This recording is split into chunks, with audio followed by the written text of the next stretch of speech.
Hello listeners, আজকে এমন একটি ঘটনা শেয়ার করছি যেটা সম্পূর্ণ সত্য ঘটনা। আর কথা বাড়াতে চাই না, আমি আছি আপনাদের সাথে আজ বুলেট। চলুন FM 2024-এর সপ্তম এপিসোড শুরু করা যাক। সাব্বিরের শেষ ফোন কল 2015 সালের ডিসেম্বর। চট্টগ্রামের পাহাড়তলী এলাকায় সাব্বির নামে এক বিশ্ববিদ্যালয় পড়ুয়া ছেলে বাড়ির কাছে মোটরসাইকেল দুর্ঘটনায় মারা যায়। রাত 9টার দিকে ঘটনাটি ঘটে। সে সময় সে তার বন্ধুকে কল করছিল। কলটা কাটা যায়, কিন্তু ফোনটা বাজতেই থাকে, যেন বারবার সে আবার কল করছে। বন্ধু তার নাম্বারে ব্যাক কল করে, কিন্তু কেউ ধরছিল না। রাতে তারা খবর পায় সাব্বির আর নেই। সবাই ধরে নেয় এটা কোনো টেকনিক্যাল গ্লিচ। কিন্তু ভয়ঙ্কর ব্যাপার ঘটল ঠিক 3 দিন পরে। মৃত্যুর সময় ঠিক রাত 9টা 17 মিনিটে সাব্বিরের মার ফোন সাব্বিরের নাম্বার থেকে একটা কল আসে।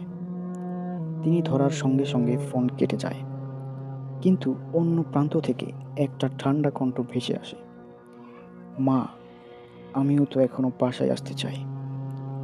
সে সময় ফোনের কল লিস্টে স্পষ্ট দেখা গিয়েছিল ইনকামিং কল ফ্রম সাব্বির। যে নাম্বারটা তখন স্ক্রিনেও ছিল, এবং পুলিশ কনফার্ম করে ওটা তার সিমই ছিল। পরের দিন সাব্বিরের মা হঠাৎ অসুস্থ হয়ে পড়েন। আর তার ভাষার, সাব্বিরে এক রাতে আমার পাশে দাঁড়িয়েছিল,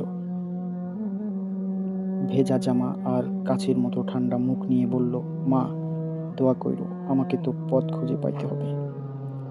ঘটনার পরে সে ফোন নাম্বার একেবারে ডিঅ্যাক্টিভ করে দেওয়া হয়। আর বাড়িতে প্রতি বছর তার মৃত্যুর রাতে ফাতেহা পড়া হয়, কারণ এখনো কেউ কেউ বলে ওই রাতে একটা ঠান্ডা ছায়া দরজার সামনে এসে দাঁড়ায়।